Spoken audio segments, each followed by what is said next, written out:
I came here today to support Bangladesh because rights are being taken away from people, and I'm Muslim and I'm American and Bengali. We're all one race as human, and if someone is being hurt, then I hurt too.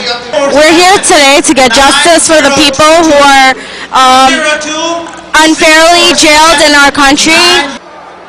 যেইভাবে ইসলামের উপরে অবিচার করা হচ্ছে, ইসলামকে নিশ্চিহ্ন করার যেই একটা পায়তারা আওয়ামী সরকার করছে, আসলে এখানে আমাদের ভাষাই হারিয়ে গেছে। আমরা একেবারে স্তব্ধ হয়ে গেছি। যেইভাবে নির্যাতন করছে, মানে একেবারে মানবিকতা বলতে মানে মানুষের একেবারে হারিয়েই গেছে আওয়ামী লীগ সরকারের।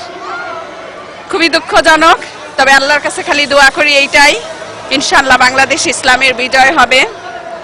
কোরআন সুন্নাহর আলোকে ইনশাআল্লাহ বাংলাদেশের রাষ্ট্র ব্যবস্থা চালু হবে, এই প্রত্যাশা করছি।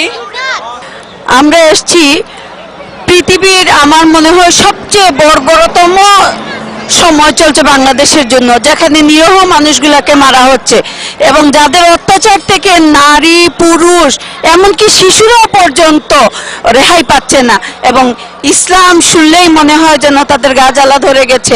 আমরা এটার বিরোধিতা করতে আসছি যে যেখানে মুরব্বীদেরকে দাড়ি ধরে টানে এবং মসজিদ মাদ্রাসা কোথাও যেন মুসলমানদের ঠাঁই নাই, এবং যেই কথা বলে 71কে সামনে এনে ধোয়া তুলে এবং রাজাকার আলবদর নামে তাদেরকে আখ্যায়িত করে। আমরা আপমর সাধারণ জনতা, আমরা আল্লাহ রাসূলের উপর আস্থাশীল, আমরা এই জন্য এটা প্রতিবাদ করতে এসেছি যে আল্লাহ রাসূলের পক্ষে যারা কথা বলে তাদেরকে যেন আর এভাবে জীবন দিতে না হয়, তার প্রতিবাদ করতে এসেছি। ধন্যবাদ আপনাকে।